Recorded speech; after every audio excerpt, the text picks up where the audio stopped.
Bharatiya Janata party के पदाधिकारियों ने जिला प्रशासन पर नाराजगी जताते हुए प्रशासन पर राजनीतिकरण करने का आरोप लगाया। वहीं कलेक्ट्रेट पर भारतीय जनता पार्टी के अजमेर सांसद भागीरथ चौधरी सहित सभी विधायकों ने जिला कलेक्टर और जिला पुलिस कप्तान से मुलाकात कर अपनी नाराजगी जाहिर की। वहीं अजमेर दक्षिण विधानसभा विधायक अनीता भदेल ने जिला प्रशासन पर भेदभाव और राजनीतिकरण करने का आरोप लगाया। अनीता भदेल ने कहा कि कोरोना वायरस को देखते हुए जो भी लोग पीएम रिलीफ फंड में पैसे डोनेट कर रहे हैं, उन्हें भी प्रशासन द्वारा कहा जा रहा है कि पीएम रिलीफ फंड में डोनेशन न कर मुख्यमंत्री फंड में पैसा डोनेट किया जाए, जिस पर भारतीय जनता पार्टी के सभी पदाधिकारियों ने नाराजगी जाहिर की। वहीं अनीता भदेल ने यह भी कहा कि भारतीय जनता पार्टी के जो भी कार्यकर्ता हैं वह अन्नदाता के रूप में काम कर रहे हैं, तो प्रशासन द्वारा उन पर झूठे मुकदमे दर्ज कराए जा रहे हैं, जिसको लेकर सभी पदाधिकारियों व कार्यकर्ताओं ने नाराजगी जाहिर की है। सांसद ने कहा कि इस कोरोना वायरस के दौर में इस वक्त सभी को राजनीतिकरण को दूर कर एक साथ मिलकर काम करना चाहिए, जिससे कोरोना महामारी से विजय हासिल की जा सके। समस्याएं आज लेकर आप पहुंचे। देखिए, काफ़ी दिनों से बहुत अनेक समस्याएं, अनेक शिकायतें आ रही थी और मैं तो ये कहता हूँ कि अभी हम सबका एक ही धर्म है, राष्ट्र धर्म।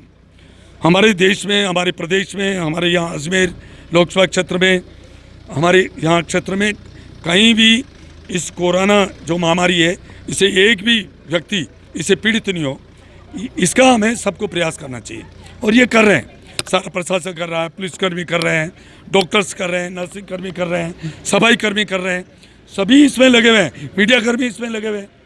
परंतु ऐसी स्थिति में बार बार शिकायतें आ रही थी। हमारे ज़िले के विधायक हैं, हमारे दोनों जिलाध्यक्ष हैं अजमेर शहर और ग्रामीण, उनकी तरफ से बार बार शिकायत आ रही थी। मैंने भी देखा कि इसमें राजनीतिकरण हो रहा था, इसलिए हमने कलेक्टर महोदय से बात करी है और उनको हम विगतवार, ऐसा नहीं है, पूर्व सहित हमने बताया कि इस जगह ऐसे राजनीतिकरण हो रहा है, ये नहीं होना चाहिए। इसके बारे में हमने कलेक्टर महोदय को, प्रशासन को सचेत किया और मुझे विश्वास है कि आगे ये प्रशासन सही दिशा में चलेगा। यहाँ राजनीतिकरण नहीं होना चाहिए। ऊपर के द्वार से जगह जगह एक कांग्रेसीकरण किया जा रहा है, दुर्भाग्य की बात है। इस त्रासदी में यदि कोई, चाहे हमारी तरफ से कोई राजनीति करते हैं, तो इससे बड़ा कोई पाप नहीं है। इसलिए इस बारे में हमने चर्चा करने के लिए आज हम आए हैं और हमने कलेक्टर महोदय से, एसपी साहब से मिले हैं और मुझे विश्वास है कि अब सुधार आएगा और हम कोरोना इस महामारी से इस पर विजय पाएंगे। ठीक, सुनने में आया कि कोई बात भी हुई अंदर? देखिए, हम जिला प्रशासन से की व्यवस्थाओं से, जिला प्रशासन के व्यवहार से, जिला प्रशासन के रवैये से बहुत पीड़ित हैं। सरकार कोई मदद नहीं कर रही है ना। जनता त्राहिमाम हो रही है। जो डीएमएफटी का पैसा है, जो पूरे ज़िले से कलेक्ट किया है, ये कह रहे हैं कि हम भेदभाव नहीं कर रहे। बीजेपी कांग्रेस में 99% पैसा इन्होंने केकड़ी के जिला अस्पताल को दे दिया। जो कोई कोरोना का मरीज यदि होता है तो उसका उपचार तो जेएलएन में होगा और पैसा केकड़ी के हॉस्पिटल को मिलेगा। यह कहाँ तक का न्याय है? बीएलएस के द्वारा जो सूची बंटवाई गई है उसका कोई प्रॉपर ढंग से वेरिफिकेशन नहीं हुआ। आधे लोगों को बटी, आधे लोगों को नहीं बटी और हमें ये कहा गया कि हमने बांट दी, जबकि मैंने 2 उदाहरण इनको दिए। कल ही एक बूथ की सामग्री तो शिकायत के बाद कल ही बटी है, बूथ नंबर 1 अजमेर दक्षिण के। इसी प्रकार से भारतीय जनता पार्टी के कार्यकर्ताओं को मुकदमे दर्ज किए जा रहे हैं यदि वो दानदाता के रूप में काम कर रहे हैं, प्रशासन के सहयोग के रूप में काम कर रहे हैं तो। और यदि कोई चीज़ उनको ध्यान में लाई जा रही है प्रशासन को और वो कांग्रेस का कार्यकर्ता है तो उस पर कोई कार्रवाई नहीं हो रही है।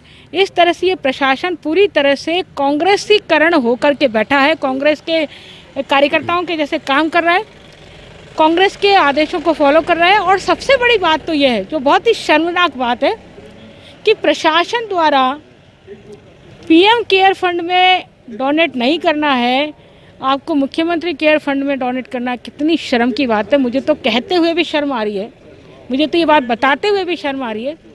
ये बहुत ही निंदनीय है। इसलिए ये प्रशासन जो है पूरी तरह से ये कोरोना से लड़ाई नहीं लड़ रहा है, ये सिर्फ राजनीति कर रहा है, सिर्फ राजनीति कर रहा है। और प्रशासन जो मशीनरी है जिला प्रशासन की, वो इसके साथ पूरी तरह से लगी हुई है। इसलिए हम अपनी नाराज़गी प्रकट करके आए हैं और सारी व्यवस्थाओं को दुरुस्त किया जाए। एमएलए फंड की जो राशि आई है वो एमएलए के माध्यम से बटे, इसकी व्यवस्था हो। जो प्रधानमंत्री जी के निर्देशों पर जो पैसा आया केंद्र सरकार से, जो आपको टैक्स के रूप में कलेक्शन होता था मजदूर डायरी के पंजीकृत श्रमिकों को वो दिया जाना था प्रधानमंत्री जी के निर्देश पर, वो अभी तक दिया गया है कि नहीं दिया गया, किसी जनप्रतिनिधि को कोई समाचार नहीं है। कितने लोगों को दिया है, कितने मजदूर डायरी के पंजीकृत लोग अभी भी शेष है जिनको दिया जाना बाकी है। प्रधानमंत्री जी ने जो 15 तारीख से गेहूं बंटना शुरू हुआ है प्रधानमंत्री जी की ओर से आया हुआ, उसकी क्या व्यवस्थाएं हैं, क्या व्यवस्था नहीं है, अभी तक वो राशन की दुकानें खुली नहीं है, बंटना शुरू नहीं हुआ बहुत सारी दुकानों पर। तो अब ये कह रहे हैं कि हम होम डिलीवरी कराएंगे। अब वो होम डिलीवरी कराने में आधा तो गेहूं गायब हो जाएगा, कोई बटेगा कि नहीं बटेगा इसकी कोई व्यवस्था नहीं है, इसकी कोई जानकारी नहीं है। तो बहुत सारी व्यवस्थाएं हैं जिला कलेक्टर के माध्यम से जो जिला कलेक्टर हमारे सुनिश्चित नहीं कर पा रहे हैं। उनको बार बार आग्रह करने के बाद भी एक सबसे बड़ी शिकायत थी कि कोई भी कार्यकर्ता या नेता भारतीय जनता पार्टी का फ़ोन करता है तो जिला कलेक्टर उसको रिसीव नहीं करते हैं, और फिर जब समस्या नासुर बन जाती है, जब कोई प्रदर्शन के लिए आता है तब जाकर के आपके कान खड़े होते हैं, तो ये बहुत ही शर्मनाक बात है। पक्षपात का आरोप लगाते हुए बीजेपी नेता आपके पास पहुंचे हैं, विधायक पहुंचे हैं, उनका कहना है कि राशन सामग्री लोगों तक नहीं पहुंच रही और भेदभाव किया जा रहा है कांग्रेस और बीजेपी के बीच। नहीं, देखिए ऐसा कोई एलिगेशन लगाते हुए मेरे पास नहीं आए थे। वो मेरे पास में आए थे, उनका एलिगेशन ये था कि कहीं कहीं पर पुलिस मित्र जो हैं वो थोड़ी जाति कर रहे हैं। जैसा कि आपके ध्यान में है कि पुलिस मित्र और सीएलजी मेंबर भी इस पूरे लॉकडाउन में पुलिस के साथ में कंधा से कंधा मिलाकर काम कर रहे हैं, जिससे कि जो हमारी स्ट्रेंथ है निश्चित रूप से उसे बढ़ाने में बहुत बड़ी हेल्प मिली है। इसी तरह कुछ एनसीसी के कैडेट हैं वो भी हमारे साथ शामिल हुए हैं। उनका एलिगेशन ये था कि कहीं कहीं पर पुलिस मित्र जो हैं वो सख्ती कर रहे हैं, जो कि उनका अधिकार नहीं है। तो मैंने उन्हें बता दिया है कि अगर कोई भी पुलिस मित्र अपने दायरे को क्रॉस कर रहा होगा तो एक तो उसे हम उसके पुलिस मित्र से हटा सकते हैं, और अगर कोई इलीगल काम करेगा तो निश्चित रूप से उसके विरुद्ध कार्रवाई हो सकती है। इस बात को लेकर आए थे, कोई राशन हमसे संबंधित मामला नहीं है।